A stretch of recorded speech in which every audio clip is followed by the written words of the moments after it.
ಮಳೆ ರಾಜ್ಯದ ಹವಾಮಾನ ವರದಿಯ ಪ್ರಕಾರ ಇಂದು ಕರ್ನಾಟಕ ರಾಜ್ಯದಾದ್ಯಂತ ಮಾನ್ಸೂನ್ ಸಕ್ರಿಯವಾಗಿದ್ದು ವಿವಿಧ ಜಿಲ್ಲೆಗಳಲ್ಲಿ ಮಳೆಯಾಗುವ ಸಾಧ್ಯತೆ ಇದೆ ಸ್ನೇಹಿತರೆ. ಭಾರತೀಯ ಹವಾಮಾನ ಇಲಾಖೆಯ ಪ್ರಕಾರ ಕರಾವಳಿ ಕರ್ನಾಟಕ ಮತ್ತು ಒಳನಾಡಿನ ಕೆಲವು ಭಾಗಗಳಲ್ಲಿ ಭಾರೀ ಮಳೆಯಾಗುವ ನಿರೀಕ್ಷೆ ಇದೆ ಸ್ನೇಹಿತರೆ.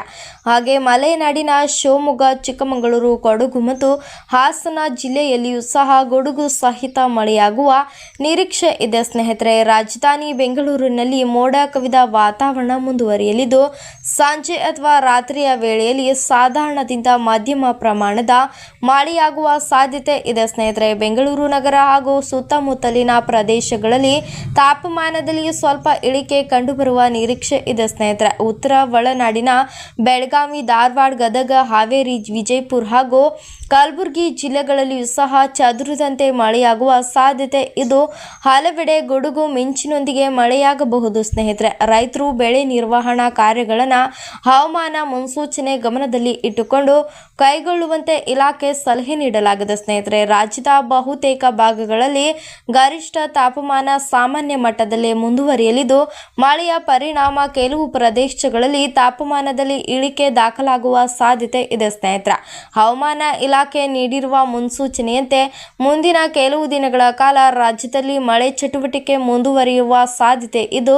ನದಿ ತೊರೆಗಳ ಅಂದರೆ ಸಮೀಪ ನಿವಾಸಿಗರು ಹಾಗೂ ಪ್ರವಾಸಿಗರು ಅಗತ್ಯ ಮುನ್ನೆಚ್ಚರಿಕೆ ವಹಿಸುವಂತೆ ಸೂಚಿಸಲಾಗಿದೆ ಸ್ನೇಹಿತರೆ.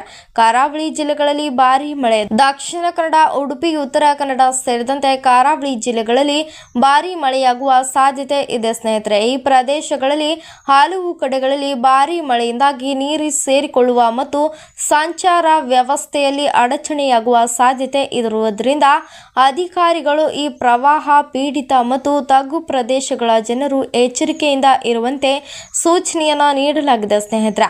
ಒಳನಾಡಿನ ಜಿಲ್ಲೆಗಳಲ್ಲಿ ಹವಾಮಾನ ಇಲಾಖೆ ಒಳನಾಡಿನ ಪ್ರದೇಶಗಳಲ್ಲಿಯೂ ಸಹ ಮಳೆಯಾಗಲಿದ್ದು ಕೆಲವು ಕಡೆಗಳಲ್ಲಿ ಮಳೆಯ ಪ್ರಮಾಣ ಹೆಚ್ಚಿರಲಿದೆ ಸ್ನೇಹಿತರೆ. ಐಎಂಡಿಯ ಪ್ರಕಾರ ಒಳನಾಡಿನ ಕರ್ನಾಟಕ, ಮಧ್ಯ ಮಹಾರಾಷ್ಟ್ರ ಮತ್ತು ಮರಾಠವಾಡ ಪ್ರದೇಶಗಳಲ್ಲಿ ಭಾರೀ ಮಳೆಯಾಗುವ ಸಂಭವವಿದೆ ಸ್ನೇಹಿತರೆ. ಗಾಳಿಯ ವೇಗ ಮತ್ತು ತಾಪಮಾನ ಕರಾವಳಿ ಕರ್ನಾಟಕದಲ್ಲಿ 30ರಿಂದ 40 ಕಿಲೋಮೀಟರ್ ಗಂಟೆಗೆ ವೇಗದಲ್ಲಿ ಭಾರೀ ಗಾಳಿ ಬೀಸುವ ಸಾಧ್ಯತೆ ಇರುವುದರಿಂದ ಬಹುತೇಕ ಪ್ರದೇಶಗಳಲ್ಲಿ ದಿನದ ಗರಿಷ್ಠ ತಾಪಮಾನ 24 ಡಿಗ್ರಿ ಸೆಲ್ಸಿಯಸ್ನಿಂದ 31 ಡಿಗ್ರಿ ಸೆಲ್ಸಿಯಸ್ ವರೆಗೆ ಇರಲಿದೆ ಸ್ನೇಹಿತರೆ.